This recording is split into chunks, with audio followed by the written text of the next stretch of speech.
السلام علیکم رحمۃ اللہ وبرکاتہ نحمد و نصلی علی رسولہ الکریم اما بعد اعوذ باللہ من الشیطان الرجیم بسم اللہ الرحمن الرحیم۔ آج کا مضمون ہے غصے کا شیطان۔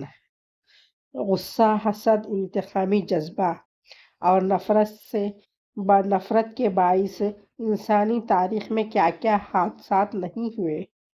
کیا کوئی ایسا ادیب ہے جو ان برے جذبات کے نتائج کو پوری وضاحت سے لکھ سکے؟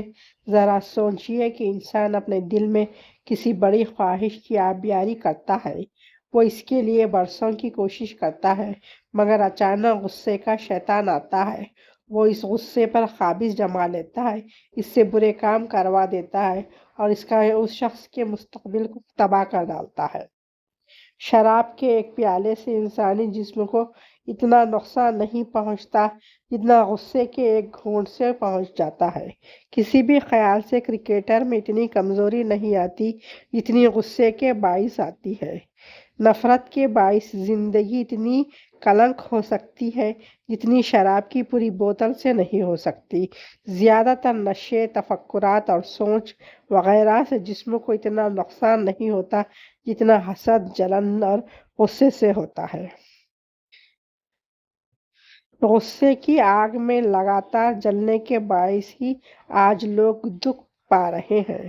اس میں شک نہیں کہ غصے کے باعث کئی لوگوں کی عمر کم ہو جاتی ہے۔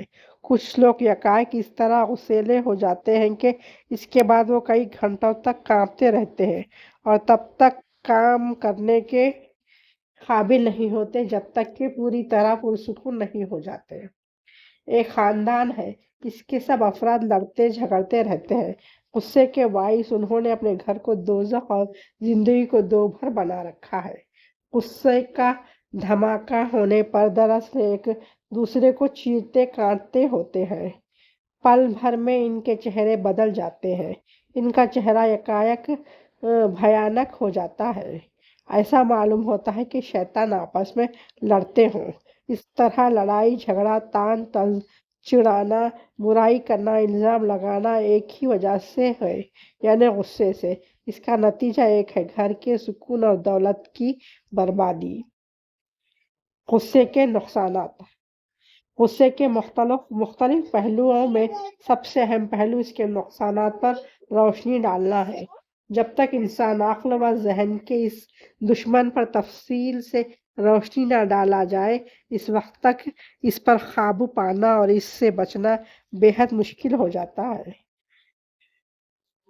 غصہ انسانی ذہن کو نقصان پہنچانے کے ساتھ ساتھ بہت سے ایسے نقصانات بھی پہنچاتا ہے کہ زندگی ایک تلخ حقیقت بن کر رہ جاتی ہے اور انسان اپنی شخصیت کے توازن کو بھی کھو بیٹھتا ہے۔ غصے کے نقصانات درج ذیل ہیں۔ غصے کی حالت میں انسان کسی محفل میں